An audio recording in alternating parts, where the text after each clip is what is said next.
Elisabeth de Métallerie. Aujourd'hui, une vidéo sur le coudage. Alors, le coudage qui fait partie des activités que vous devez faire de manière régulière et que vous devez maintenant bien maîtriser. Le coudage, d'abord, définition, qu'est-ce que c'est? Eh bien, c'est un changement brusque de la direction d'un profilé ou d'un produit plat. On dit par exemple que l'on plie une tôle, et bien quand on parle d'un profilé, on va dire qu'on le coude. Un profilé, c'est quoi? C'est un matériau auquel on a donné un profil, une forme bien déterminée. Alors, il existe plusieurs profilés que vous utilisez, les profilés carrés, les profilés rectangulaires et les profilés cylindriques. Alors aujourd'hui, je ne suis pas en atelier, je ne peux pas vous montrer tous ces profilés, donc j'utiliserai d'autres petites stratégies pour illustrer en fait mon propos. Alors, tout d'abord, qu'est-ce que le principe du coudage? Eh bien, le coudage, c'est exercer une action en porte-à-faux sur la branche libre d'un profilé. C'est-à-dire que nous avons notre profilé qui va être maintenu. Alors, bien sûr, vous utilisez une machine, mais on va essayer d'illustrer ici le principe du coudage. Donc, vous avez le bloc de serrage qu'on appelle l'excentrique qui est ici et qui bloquera votre partie fixe, avec ici en dessous la plaque à rayons, et vous avez ici la plaque de pompe. Et donc, vous voyez cette petite flèche bleue, on va pouvoir faire notre coude, c'est-à-dire que la plaque va être coudée dans ce sens, et ensuite arriver à 90 degrés, puisqu'aujourd'hui, on va travailler sur des coudes à 90 degrés. Donc, cette partie qui est fixe, elle est représentée ici, et la partie qui va plier s'appellera la partie libre. Alors, pour illustrer, je vous montre ici avec mon mini profilé. Voici ici ce qui me servira d'excentrique pour fixer. Hop, je fixe ici. La partie fixe à laquelle je ne toucherai pas se trouve ici. Et j'utiliserai une autre pince pour établir la pression et ensuite pouvoir plier. Alors, je vais me mettre un peu plus loin. Voilà, et faire en fait un coude. Voilà, ici, je ne sais pas si vous pouvez bien visualiser, mais j'ai fait un coude quasi à 90 degrés. Alors maintenant, nous allons travailler sur justement un exemple concret. Voici une pièce qui a été coudée. Vous voyez que cette pièce est composée de 4 parties. Partie A, partie B, partie C, partie D. On va pouvoir également observer ce qui est très important avant de démarrer, le nombre de coudes. Vous avez donc un premier coude ici, un second coude ici, un troisième coude ici. Pourquoi est-ce important de repérer les coudes? Parce qu'ils vont nous permettre de calculer la longueur de profilé dont j'aurai besoin au départ, ce qui s'appelle la longueur développée. Vous voyez ici que j'ai trouvé la longueur développée de ma pièce, mais je vais vous expliquer comment j'ai trouvé cette longueur, puisqu'il me faudra une longueur suffisante pour ensuite pouvoir faire mes coudes et obtenir exactement cette pièce en respectant les cotes indiquées. Alors, puisque j'évoque les cotes, histoire de refaire un petit rappel clair sur le vocabulaire, vous avez plusieurs types de cotes. Ici, sur la partie A, regardez, on part de la partie extérieure jusqu'à ici. Alors, on est sur un bout de profilé, donc ici, il n'y a pas ni intérieur ni extérieur, on est à l'extrémité. Et on va aller jusqu'à la cote ici, intérieure de la pièce. Donc, c'est ce qu'on appelle une cote intérieure. Nous avons directement la cote intérieure, c'est-à-dire la cote la plus petite de cette partie A, la plus petite existante. Ici, maintenant, parlons de la partie B. Sur cette partie B, eh bien, regardez ici, ma cote est indiquée à partir de l'intérieur de ma partie. Vous voyez que la partie B commence ici. Et là, moi, ma cote démarre avec cette épaisseur ici déjà en moins. Et elle va descendre ici jusqu'à la partie extérieure. C'est donc ce qu'on appelle une cote intérieure-extérieure. On démarre d'un côté de l'intérieur, on termine de l'autre côté à l'extérieur. Enfin, dernier type de cote, sur la partie C, eh bien, vous voyez que ma cote est indiquée ici de l'extérieur de la partie C jusqu'à l'extérieur de l'autre côté, à l'autre extrémité. Eh bien, cette cote est une cote extérieure. Alors, c'est important de préciser tout ça, puisque pour calculer notre longueur développée, eh bien, on va tout de suite travailler sur la formule nécessaire. Et cette formule n'utilise que les cotes intérieures qu'il faudra donc déterminer. Avant de préparer une pièce coudée, il faut donc préparer la bonne longueur de profilé. Ça va être notre premier objectif. Donc pour le moment, nous allons étudier donc les cotes de plan pour déterminer toutes les valeurs intérieures qui vont nous être utiles, comme je viens de vous l'expliquer. Alors, ici, un tableau récapitulatif que vous aurez l'habitude de renseigner avec d'abord les différents repères. Les repères nous indiquent les différentes parties de notre pièce.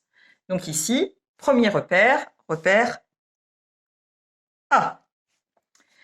On va ensuite relever la valeur du plan. Alors, le plan nous indique ici pour la pièce A, on va chercher les cotes indiquées. Donc ici, voilà, vous avez les indices, votre double flèche qui vous permet d'observer que la cote de la partie A est de 24. Je vous rappelle que toutes les mesures sur votre plan sont en millimètres, donc 24 mm, soit 2,4 cm, mais on parlera toujours ici en millimètres. Alors ici, nous devrons indiquer de quel type de cote il s'agit. Donc je l'ai précisé tout à l'heure, ça doit être maintenant facile pour vous. Pour la partie A qui se trouve en extrémité, une extrémité jusqu'à la partie intérieure du coude, eh bien, on a appelé ça une cote intérieure. Donc il s'agit ici d'une cote intérieure. Alors, on peut tout de suite renseigner la valeur intérieure, puisque là nous l'avons directement. Il s'agit donc de 24. Pour la suite, j'ai oublié de vous préciser quelque chose d'important, puisque nous en aurons besoin pour nos calculs, c'est que dans cet exemple, nous utilisons un carré de 10, c'est-à-dire que l'épaisseur ici sera de 10 mm. Ce sera un carré de 10. Très important. Alors, justement, on va pouvoir voir à quoi cette information peut être utile en observant cette fois-ci la partie B. Alors, partie B, on a observé tout à l'heure que notre cote ici partait de l'intérieur et allait jusqu'à l'extérieur. Il s'agit donc d'une cote intérieure-extérieure. Donc, on pourra l'indiquer dans notre tableau, partie B, cote intérieure-extérieure. Et comment déterminer la valeur intérieure? Alors, la valeur sur le plan, ici, est de 98. Donc, je peux indiquer la valeur sur plan. Et comme il s'agit d'une valeur intérieure-extérieure, eh bien, je devrais déduire pour trouver la valeur intérieure, c'est-à-dire d'ici jusque là, c'est-à-dire la partie la plus petite qui correspondrait à la partie B, eh bien, je vais devoir enlever, déduire cette épaisseur, soit 10.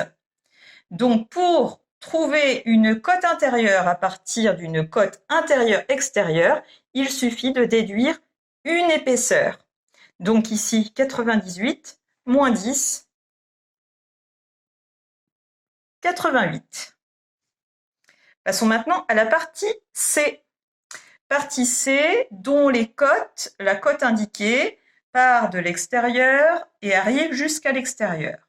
On souhaite déterminer, donc ici, la cote extérieure est de 209. On peut d'ores et déjà l'indiquer avec notre repère. Repère C, cote indiquée 209. Il s'agit d'une cote extérieure. Pour définir la cote intérieure, eh bien, nous allons prendre cette cote extérieure, puis déduire une première épaisseur de ce côté et une deuxième épaisseur de ce côté. C'est-à-dire, dans notre cas, 209 moins 10, soit 209 moins 20, 189.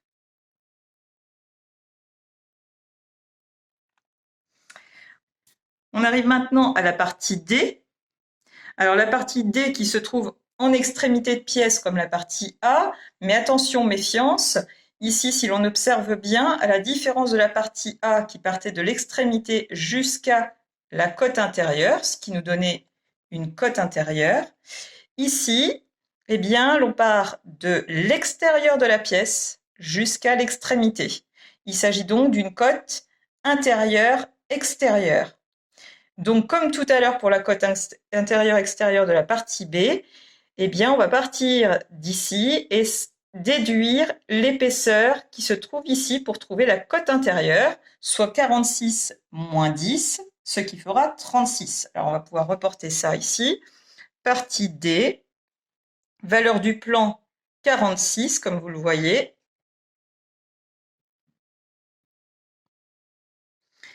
Ici, on a parlé d'une côte intérieur-extérieur, donc avec une épaisseur à déduire, 46 moins 10, 36. Donc, pour que vous ayez tous bien compris, je vais repérer d'une couleur ici les côtes intérieures. Donc, quand on parle de cette partie D, la côte intérieure correspond à l'extrémité jusqu'à l'intérieur, hein, ici, qui va arrêter cette pièce. Donc, la côte intérieure correspond finalement à cette partie. Pour la partie C, eh bien, on enlève cette épaisseur et on part de l'intérieur de la partie C jusqu'à l'intérieur de la partie C, ce qui correspond à cette partie. Pour la partie B, on part de l'intérieur ici jusqu'à l'intérieur ici. En fait, l'objectif est d'éliminer les coudes. Et pour la partie A, de l'extérieur ici jusqu'à l'intérieur ici. De là jusque là. Donc vous voyez bien qu'en fait, on ne prend plus en compte les coudes. Et lorsqu'on cherchera donc la longueur de profilé nécessaire pour faire notre pièce, ce qu'on appelle la longueur développée, eh bien, on ajoutera donc toutes ces côtes intérieures. On fera la somme quand on additionne des côtes intérieures. Et ensuite, eh bien, pour cette épaisseur ici, on ajoutera une demi-épaisseur. Donc ici, l'épaisseur de notre carré de 10 est de 10 mm. Eh bien, la moitié de 10, c'est 5. On ajoutera donc 5 mm pour faire ce coude, 5 mm pour celui-ci et 5 mm pour celui-là. Donc, avec tout ce que je viens d'expliquer, eh bien, on va pouvoir écrire et définir la formule qui correspond au calcul de la longueur développée. J'ai donc synthétisé ce que nous venons de trouver dans ce petit tableau. On a pris les repères des différents segments A, B, C, D. On a trouvé leurs valeurs intérieures. Alors, bien se rappeler, quand vous faites le tableau, vous pouvez toujours vous le noter à côté du tableau. Toujours noter l'épaisseur. L'épaisseur qui est un indice essentiel. Ici, il faut savoir que c'est un carré de 10, sinon impossible de faire les calculs. Donc, à côté de votre tableau, n'hésitez pas à noter cette information capitale. Maintenant, nous sommes toujours à la recherche de notre longueur développée, c'est-à-dire la longueur de profilé dont on aura besoin au départ pour ensuite faire nos coudes. Donc, la formule que nous avons utilisée, verbalisée, la voilà maintenant. Longueur développée, c'est égal à la somme des côtes intérieures, donc les côtes violettes ici repérées. La somme, c'est-à-dire qu'on les ajoute, plus, alors j'ai changé de couleur pour bien repérer les coudes, une demi-épaisseur par coude. Donc je vous rappelle que l'épaisseur, c'est l'épaisseur du profilé. Une demi-épaisseur, c'est-à-dire la moitié. Donc ici, la moitié de 10, 5. Donc on ajoutera 5, 5 et 5. Alors on va mettre en application pour que tout le monde y voit bien clair. D'abord, notre segment A qui fait 24. Plus, puisqu'il s'agit d'une somme, notre segment B dont la cote intérieure fait 88, plus le segment C dont la cote intérieure fait 189,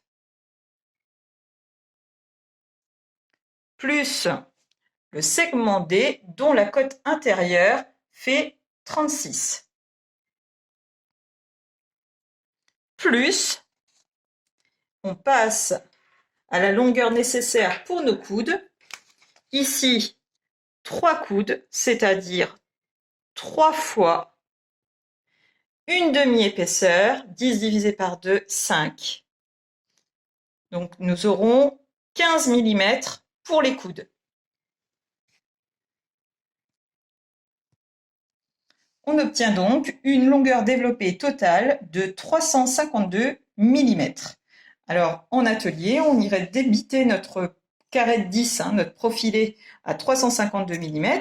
Moi, ici, pour vous faire quand même une simulation de cette expérience, eh bien, j'ai pris alors un profilé qui ne fait pas 10, on est bien d'accord, donc forcément, il y aura des petits écarts au moment du pseudo-coudage, mais en tout cas, j'ai bien mesuré ici, voilà, une longueur de 352 mm.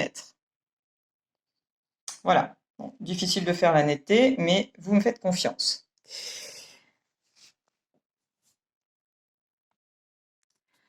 Pour faire notre coudage, il va falloir ensuite déterminer les cotes machines pour pouvoir positionner notre profilé sur la machine au bon endroit et faire notre coudage vraiment précisément. Alors, on va commencer par travailler sur le coude numéro 1 avec donc notre segment A. Alors, j'ai indiqué les cotes intérieures directement sur mon plan, comme ça ce sera plus facile. Rappelons-nous ici la représentation de la machine avec l'excentrique qui va bloquer une partie de notre profilé. Donc ici, dans notre situation, eh bien, la partie bloquée va être la quasi-totalité de notre profilé et ce que l'on va laisser ici va correspondre à la partie à couder, c'est-à-dire au segment A plus une petite partie pour, rappelez-vous, notre coude, puisque quand on va plier, il va falloir forcément de la matière ici pour plier sans que les cotes soient changées.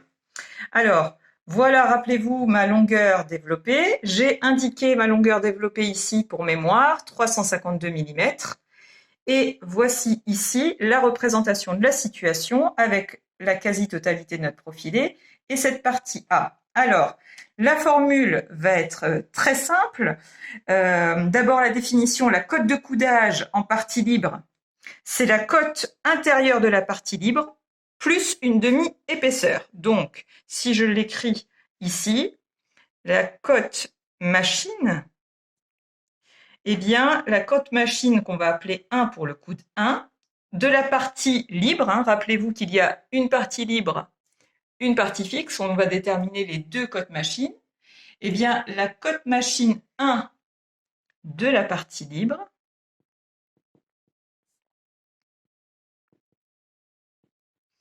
sera égale à la cote intérieure du segment A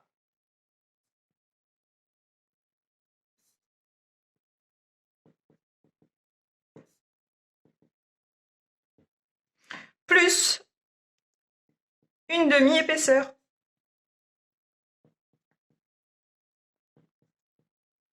Donc ici, si l'on met en application, cote intérieure, vous vous rappelez qu'ici c'était 24, plus une demi-épaisseur, on a toujours une épaisseur de 10, divisé par 2, soit 5. Donc un total de 29 mm pour la partie libre. Une fois qu'on a déterminé la partie libre, eh bien ça va être très simple de trouver la cote machine de la partie fixe, puisque la cote machine 1 de la partie fixe sera égale longueur développée moins la partie libre.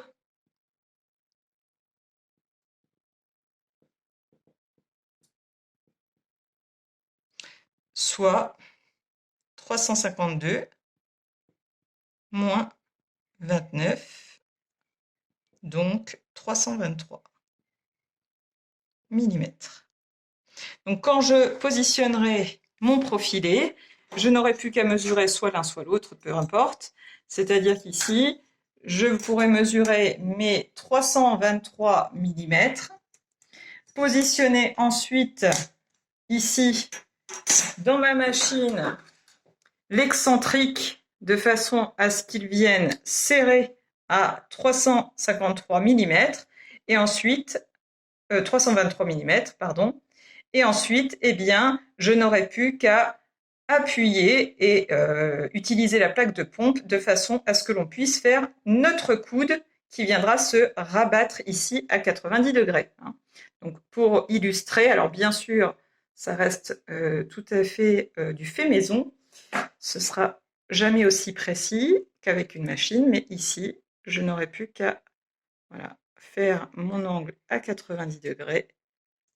Alors, vous voyez que, comme je vous le disais, il y a forcément une partie ici de matière pour faire le coude, d'où la demi-épaisseur à ajouter, et ici, la cotte intérieure. Voilà.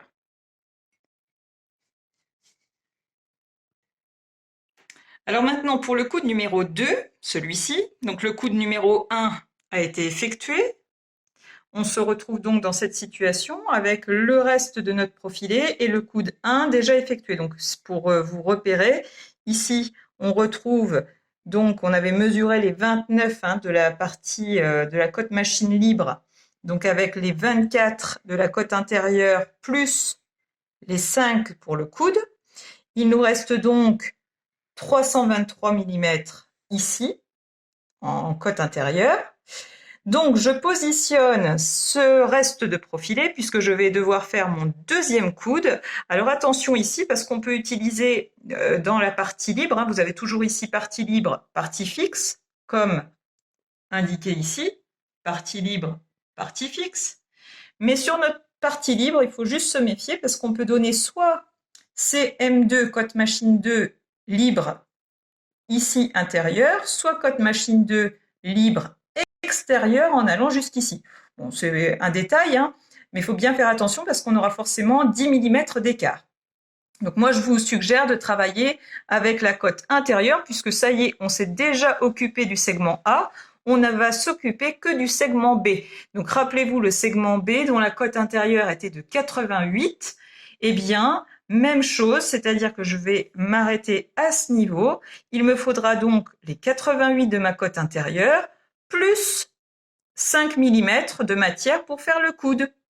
Donc, on peut écrire ici que CM2 libre est égal à cotte intérieure, toujours la même formule qu'il faut vraiment connaître par cœur, cotte intérieure plus une demi-épaisseur. Donc ici, la cotte intérieure du segment B, 88, plus 5, ce qui nous fait un résultat pour la cotte machine libre de 93 mm. Comme tout à l'heure, on pourra trouver la cotte machine fixe en faisant 323 moins 93. Je mesure donc mes 93 ici, donc ici je ne m'occupe plus du segment A ni du coude, je mesure 93 ici, hop, en cotte intérieure, je prendrai mon repère et cette fois encore, eh bien, je viendrai positionner mon excentrique à ce niveau pour maintenir et je ferai ensuite, alors bien sûr, voilà, positionner comme ça, et je viendrai faire mon coude de la même manière. Alors peut-être que je peux le faire dans l'autre sens pour que vous puissiez mieux visualiser. Voilà. Ici, et donc je coude, c'est pas très pratique.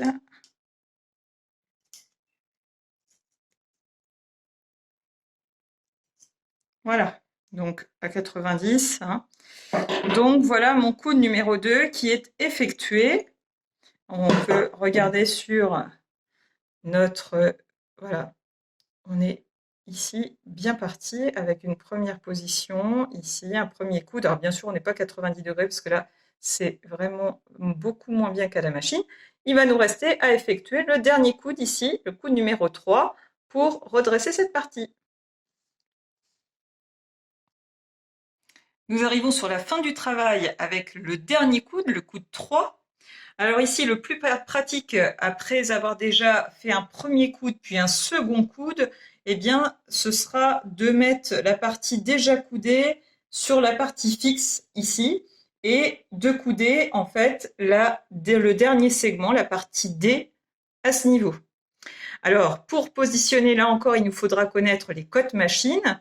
Donc, on peut chercher soit la cote machine de la partie fixe, soit celle de la partie libre.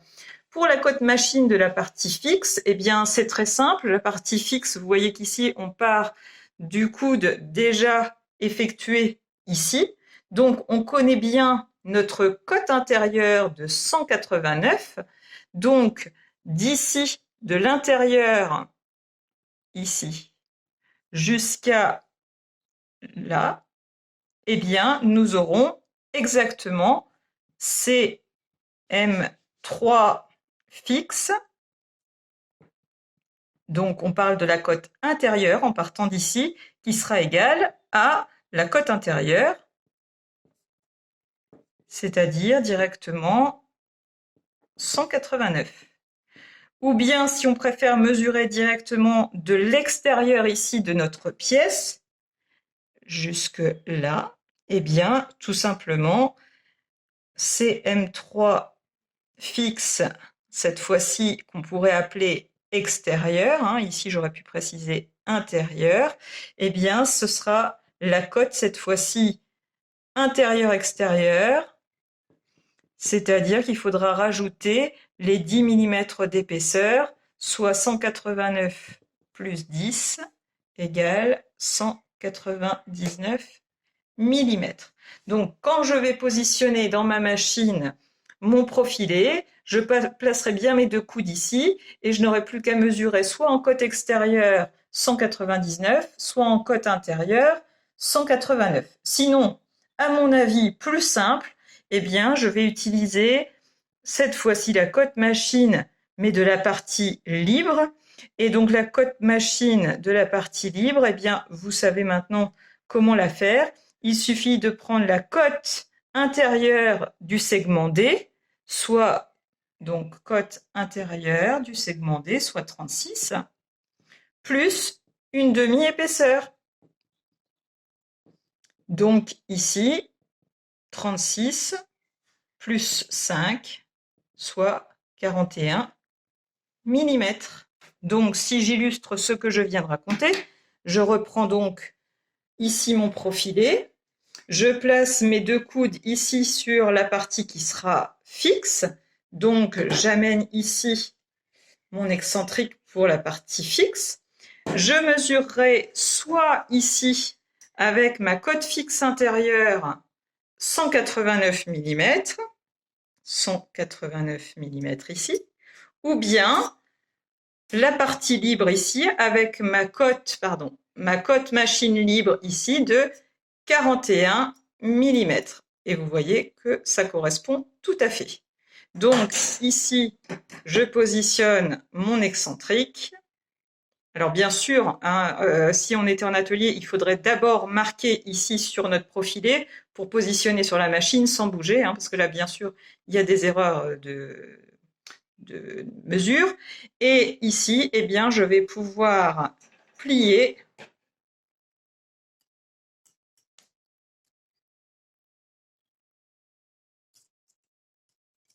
hop, et voilà. Globalement, j'obtiens donc ma forme et on va voir. Donc, je devais normalement être à peu près à l'échelle. Je vais positionner. Donc, voilà. C'est plutôt pas mal. Vous voyez que j'ai bien obtenu ma forme. Alors, avec des angles qui ne sont pas tout à fait à 90 degrés, mais vous excuserez puisqu'il n'y avait pas de machine. En tout cas, vous devez maintenant être au clair sur le calcul d'une longueur développée, le calcul de cote machine pour pouvoir faire votre coudage comme des pros.